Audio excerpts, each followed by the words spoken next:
In this news roundup of the week for the 6th of May 2022, a split in the EU over oil sanctions over Ukraine, and a panic at the White House over being blamed for dead Russian generals.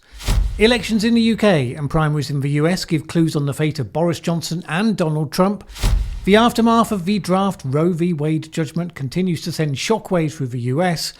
We look at how much India is following China's lead on digital censorship and autocracy, and in this week's Short Thought, how rational discussion has again been squashed by ideology and wishful thinking. My name is Mallen Baker, this is the Mallen Baker Show. The war in Ukraine hit a more dramatic, desperate note this week as Russian forces ramped up a final bludgeoning assault on the holdout Azov-style steelworks in Mariupol, with some thinking Putin wants to be able to claim it as a gain for Russia's Victory Day celebrations on May the 9th.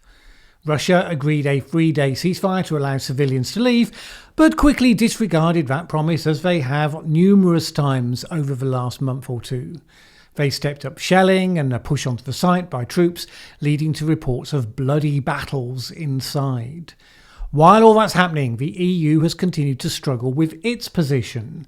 It created a plan to finally ban all oil imports from Russia, but what it most quickly achieved was to reveal the depth of the splits within the ranks, specifically Hungary, which rejected the proposal on the grounds that they would obliterate its energy security. Hungary relies on Russia for 100% of its oil. Every EU country has the power to veto sanctions, and Hungary said that it would only agree the ban if it was given a total exemption, at least in the short term.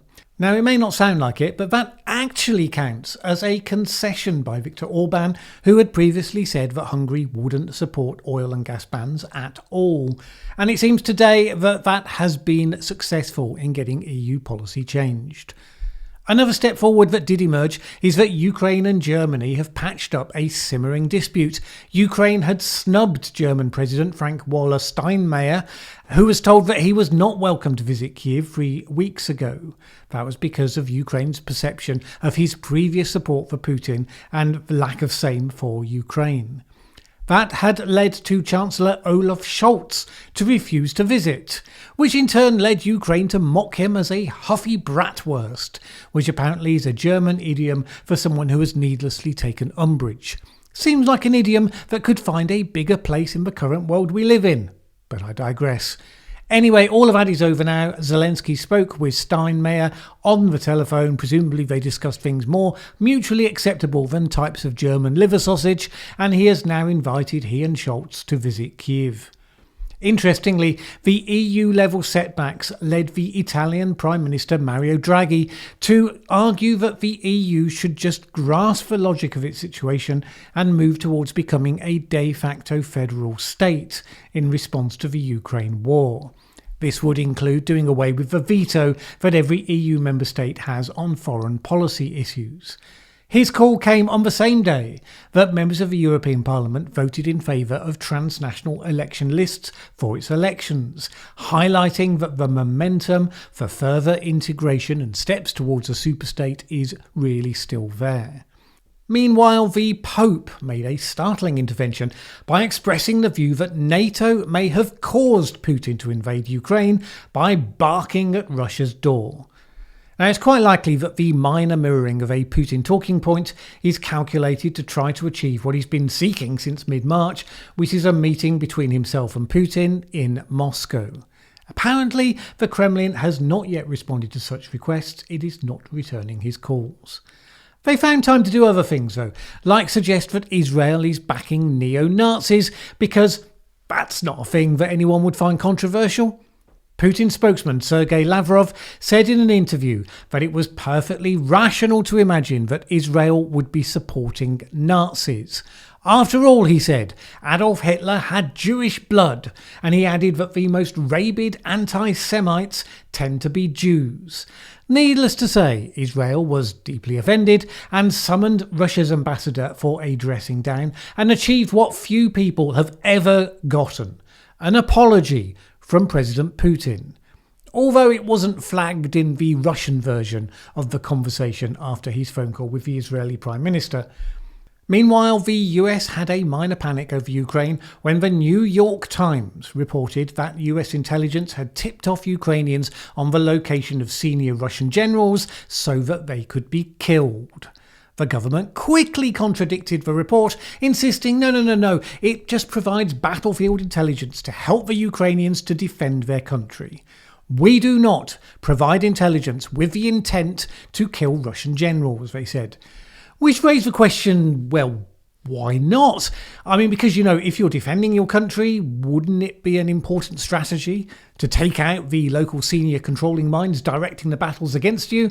I don't think that's advanced military strategy, especially.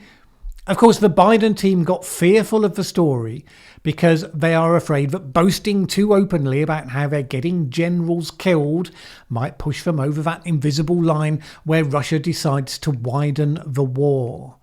Arguably, it's signs of weakness that encourage Russia to start the war in the first place. And if your policy involves making the sort of statements that take your audience for idiots, you might not be projecting the strength that you think you are. President Zelensky said that if the world had been as courageous as Ukraine and Britain, the world would be over right now. Being included in that accolade might have given Boris Johnson some very much needed consolation. Because in the UK, local elections were held this week. An event that I wouldn't generally mention here at all, except for the question that this election was always going to be about, which is, would the Conservatives do so badly as to put Boris Johnson's position as Prime Minister in imminent peril? The scenario would be total Conservative wipeout across the country, devastation in the red wall seats that switched from Labour to Johnson in the general election, and all with people blaming Johnson's mistakes and blunders for that shift. So far, the message seems to be that didn't quite happen. Damage, but not on a cataclysmic scale. Particularly the red wall seats seem to have kept away from shifting to Labour in major fashion. Some movement. Also, the Conservative heartlands have reported, at the point of shooting this video anyway, largely not to have seen a cataclysmic move away. So that leaves the obvious swing seats. And as is often the case, Labour has done extremely well in London, Liberal Democrats have made advances elsewhere, and Conservative votes have retreated, but not entirely collapsed in England. More negative in Scotland so far. So is that a bad enough result for the Conservatives? Next couple of days will be the judge. The mood music right now is probably not. In the earlier stages, we heard reports of cabinet members gathering around Johnson in support, a clear indication of how this momentum game plays. If enough influential figures either state their support or at least their lack of interest in using this moment to go for the kill, then Johnson limps on to blunder another day. If significant numbers start coming out with statements that the results have made them feel that now is the time, then you get the momentum in the opposite direction. And we've seen examples of both in embryo, as we would expect. The next couple of days we'll see which one emerges most strongly. My expectation from what I've seen so far, and I'm nowhere near to any kind of inside information on this, is that these results will not be sufficient to cross the line to get Johnson removed. The fact of the Ukraine war, where he gets credit for his handling, and the perceived absence of strong challengers, those will discourage the only voters who matter in all of this, Conservative MPs. Particularly because of Labour's failure to break through in the red wall seats, there's a perception amongst Conservatives, rightly or wrongly, that Labour leader Keir Starmer is too posh and out of touch to appeal to the working class areas that were traditional Labour heartland.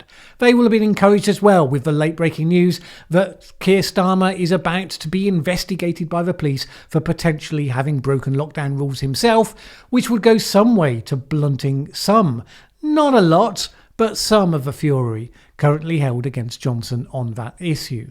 While that's been happening in the UK, election-related action has also been happening in the US, and that has been predominantly focused on the similarly important question, how much influence does Donald Trump still have within the GOP? Again, the answer to that question remains a work in progress, but certainly some early results in Republican primaries has come back with the answer, quite a lot. So, for instance, Trump's endorsement of J.D. Vance, a candidate who was not seen as a frontrunner for most of the campaign. Trump's support is credited with boosting him over the line to secure the nomination. As politically diverse Republicans as Mitt Romney and Josh Hawley both suggested that results from primaries so far cemented Trump's current status as kingmaker. Now, there'll be a lot more tests of that coming through in the coming month, and it seems likely that not all of Trump's picks will do so well. That said, Vance's status, along with Ron DeSantis as being flag bearers of what some are calling the new right, is held by some to be the first steps of politically competent people taking the Trump mantle and bringing it back into something recognisably Republican again. So they believe that Vance's triumph might herald the early steps of the party actually moving beyond Trump. Now, that's speculation. It will only be tested when it comes time to decide who the nominee for 2024 is going to be. Hawley said, "He's the leader of the party, that's clear. If he decides to run, he will be the nominee." Between this development and Biden's increasingly strong statements regarding his own intentions, various commentators are now calling a Trump-Biden rematch as the most likely outcome for 2024. Really, America? I mean, really? I love you to bits, but honestly, all you have to do, literally all you have to do, is find one candidate who can speak in complete sentences and walk in a straight line without bumping into stationary objects. Do that, they will almost certainly win. You have over 300 million people living there. These really are the best you can find? All right. In the US, the shockwaves have continued to reverberate across the political activist class from the leak of a draft Supreme Court ruling to overturn Roe v. Wade. In amongst the extreme rhetoric and angry demonstrations, the key response from Democrats seems to be settling in to several statements and positions. One, that this will be fought, but there's an awareness amongst most that there are no real mechanisms for stopping it if it turns out to be the final ruling. 2, this should therefore be a big issue in the November midterm elections. Pro-choice legislators need to be elected at all levels to fight back against state-level laws. And 3, the argument has emerged in the meantime that if Roe v. Wade is overturned, this opens the door to a lot of other measures removing freedoms and rights, including such things as gay marriage, interracial marriage, legality of contraception, and so on. With that argument, it's key to understand that the question the Supreme Court is deciding isn't whether or not women have a right to an abortion, but whether the US Constitution protects abortion rights, in spite of the fact that the 250-year-old document, unsurprisingly, does not mention abortion rights. It's not as straightforward as you might think, because the founders viewed the Constitution as reserving all rights and powers that weren't positively granted to the federal government, to the people or the states. The Bill of Rights spelled out some of the fundamental liberties that could not be encroached upon by the state, but as noted by the Ninth Amendment, the fact that some rights were mentioned specifically shall not be construed to deny or disparage others retained by the people. Roe v. Wade and the successor Planned Parenthood v. Casey drew on the Due Process Clause of the 14th Amendment, which prohibits any state from depriving any person of life, liberty or property without due process of law. And here's the thing, in recent decades, courts have used that provision as a device to protect not just procedural rights, as it explicitly spells out, but enumerated substantive rights, such as the rights to interracial marriage, same-sex marriage and contraception, as well, of course, as abortion. Hence the argument from Democrats that the overturning of the principle behind Roe v. Wade would affect those other rights as well. Justice Alito, in his draft summary, declared that not to be the case. He wrote that abortion is distinguished from the other issues because they involve the action of consenting adults, whereas abortion involves the death of an unborn child, and no child consents to its own destruction. In any case, slippery slope arguments on contraception and interracial marriage don't seem to have a huge amount of credibility, even if they were right about the procedural knock-on effect, and so, for instance, Griswold v. Connecticut were overturned, which would make it legal for states to ban contraception. But is there really any interest in doing that? The Catholic Church is the only significant faith group in the US that is against contraception, but it's well established that a majority of Catholics use birth control anyway. So it's hard to see who exactly would vote for a state restriction on such a thing. Likewise, there is now a significant percentage of existing interracial marriages. Justice Clarence Thomas is amongst them. So it seems unlikely that things would go in that direction. Nevertheless, it's telling that Democrats, having used the issue of abortion as a key rallying cry for decades, seem now to have concluded it may not be the driving force issue for them that it once was. Although the majority of voters that respond to opinion pollsters support Roe v. Wade, 50% versus 28%, it's by no means clear that it will nevertheless be a decisive issue at the polls. In the 23 hours after Politico published the leaked draft opinion, it reported that Democratic fundraisers were reporting a relatively modest immediate uptick in donations. You should never make sweeping presumptions based on short-term reactions, because momentum can build. This is only a draft opinion, so reaction may be stronger if it turns out to be the final verdict. But the status quo is that people expect Democrats to be hammered due to Biden's underwater approval ratings, the cost of living crisis, and of course the usual midterm election dynamics. After all, the Democratic candidate in Virginia last year, Terry McAuliffe, made abortion a key theme of his campaign following the Texas law, and he lost the state to Republicans.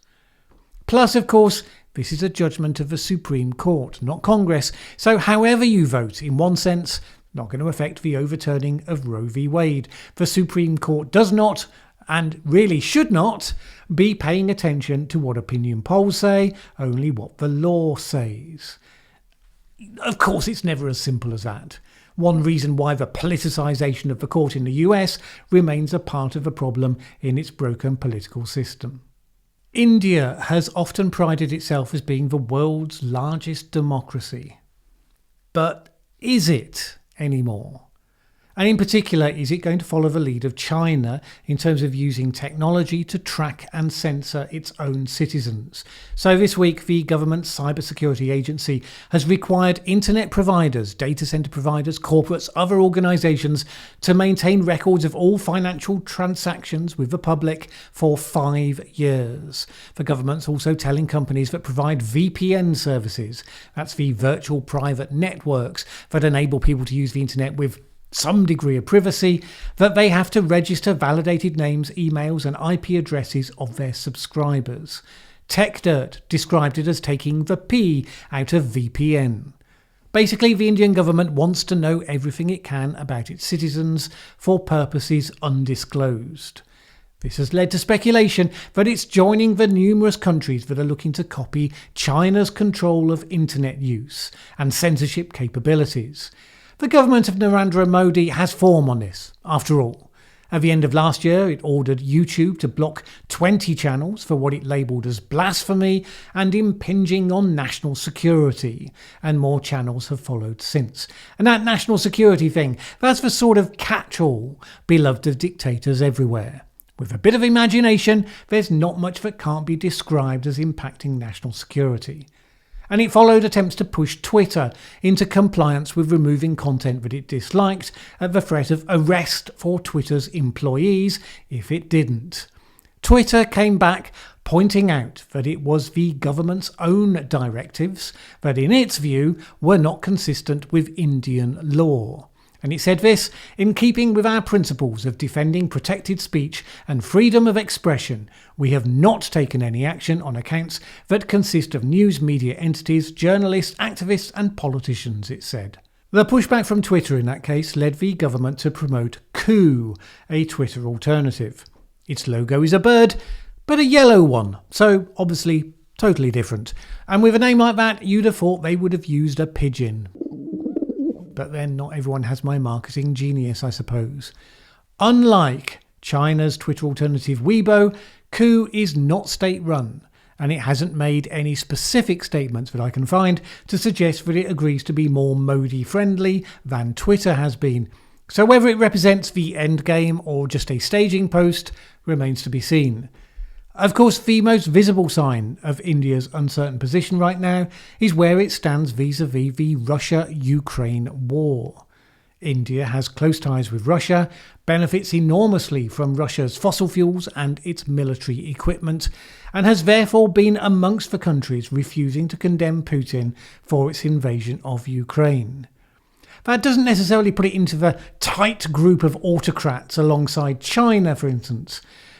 India and China have been in intense competition for some time. If India is inclined to follow China's example, it's because it suits Modi, and possibly India sees its interests more aligned with what it sees as emerging powers rather than the fading ones of the West. You could see the fine line this week when Modi met President Macron. The joint statement expressed concern about the humanitarian crisis in Ukraine, but only France signed up to a statement condemning Russian forces' illegal and unjustified aggression against Ukraine. Meanwhile, in parts of India at least, citizens there are busy coping with a scorching heatwave that has been in place for the last couple of months. The heat it saw in March was the hottest in India since records first started being kept in 1901, according to the Diplomat website. Not the hottest temperatures overall, don't get me wrong, they're well within normal for heat waves, but the earliest onset, when usually the cooler early spring is needed for harvesting the wheat crop. The period of hot, dry weather has reduced wheat yields substantially, which obviously isn't great news in a year when the war in Ukraine has effectively taken out one of the world's major breadbasket regions. As I covered a couple of weeks ago, India generally doesn't export more than a tiny fraction of its crop, but it was hoping to take advantage of higher world prices to do so this year and had signed a deal with Egypt. Whether the heatwave will deplete stocks to the degree that becomes impractical now is somewhat in doubt. Such things add to the pressure on the government, and hence its propensity to shut down protest and dissent. So right now, you would say India is hedging its bets, looking to the West, looking to Russia, nervously across its border to China, trying to work out how best it should play its hand in this period of unpredictable geopolitical change. Sweden's VDEM Institute has said that India has already become an electoral autocracy. The question is whether that direction of travel is settled. Catherine Birbalsingh, the head teacher of the extremely successful Michaela School in London, also the chair of the Social Mobility Commission, was asked why fewer girls went into physics. And she gave a straight answer. Basically, as far as the experience at her school specifically, she said it didn't appeal to them as much as it appealed to the boys. She said that girls may be reluctant to do the hard maths that physics requires. This apparently was the wrong answer. Not just wrong, but moral panic wrong. Which is stupid. I mean, it may well be the wrong answer, so fine, let's talk about it. But no, Birbalsingh was angrily denounced for, quote, perpetuating outdated stereotypes. Dame Athene Donald, Professor of Experimental Physics, said the comments were terrifying. Really, terrifying. And of course, some politicians and activists called for Birbalsingh to lose her position because that's what we substitute for adult discussion these days. All the critics seem not to notice nor to care that her school has a stellar track record of achieving results and indeed getting girls interested in other science subjects. Its science department in 2019 was ranked as the third best in the country. The maths department came first. You'd think she might know what she's talking about. Specifically, she said this: perhaps it is because girls are more inclined to be empathetic while boys are more systematic, as a large quantity of evidence suggests. This doesn't mean women can't be excellent physicists or mathematicians. Indeed, there are plenty of examples, including many of my own female maths and science teachers. But some of our girls have made the decision not to specialise in a particular subject and have done so with a clear mind. How very dare they? Note, she didn't say they can't do hard maths, she just said they choose not to. The open question, of course, is why is that a problem? Why do we think that unless something splits 50-50, the only explanation can be discrimination rather than the expression of a legitimate difference in preference?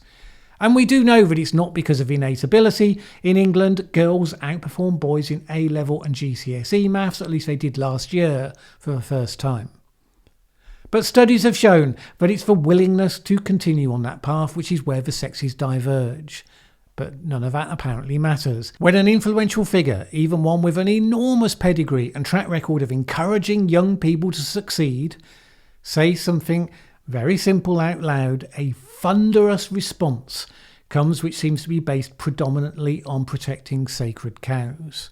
First, by simplifying what was said to a level of parody, the classic straw man process, and then they came to what were not disputes of facts, but essentially expressions of belief bordering on faith. It can only be the result of unconscious bias, discrimination, and gender stereotypes.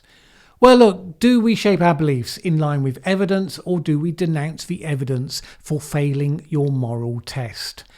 As always, that's a choice that we get to make. All right, I've occasionally mentioned my frustration with YouTube comments here. Let me take up that theme again. Let me give you an example of what happens. Here's a commenter from one of this week's videos. He wants to give me a hard time for what he's persuaded himself is my unspoken position on something. Fine, always happy to have a discussion. The point is, I see the notification of his comment. I go to the channel management interface and I can see and reply to his comment. As you can see, my reply shows up in the notification now. But I scroll down to the comments below the video. I cannot see his comment. Just doesn't show up. So I've had an extended exchange with this guy now. None of it's showing up to me on the actual page. Does it show up to him when he goes to that page? I don't know. I mean, he's seeing it somewhere because he's replying to my replies. But is anyone else seeing it? Apparently not. It's routine now for the number of claimed comments to a video not to match the number of actual comments visible that you can read. What do I need to do about this? Any ideas? Should I set up on a platform like Locals that has a discussion process built in, a Discord server, or would those take away from the YouTube forum and potentially lower the interaction that YouTube sees and presumably credits the video with? I don't really know how that works. Tell me what you think in the comments below. You never know, maybe we'll even see your comments. All right, rant over. Just enough time to thank the good people who support this channel on Patreon. Wednesday's live stream was demonetized by YouTube for whatever reason. So it's just a reminder of how I could not spend the time making these videos without that incredibly important group giving their support. If you'd like to join them in adding your support for the independent, fact-focused and non-ideological content that I aim to produce here, please head on over to patreon.com/Mallen Baker. It is always appreciated. Either way, have a great week. My name's Mallen Baker. This is the Mallen Baker Show. Thanks for watching this video. If you liked it, please share with anyone else you think would also enjoy it. Word of mouth is really important to us. And if you've not subscribed yet, what are you waiting for? As the saying goes, that subscribe button won't smash itself.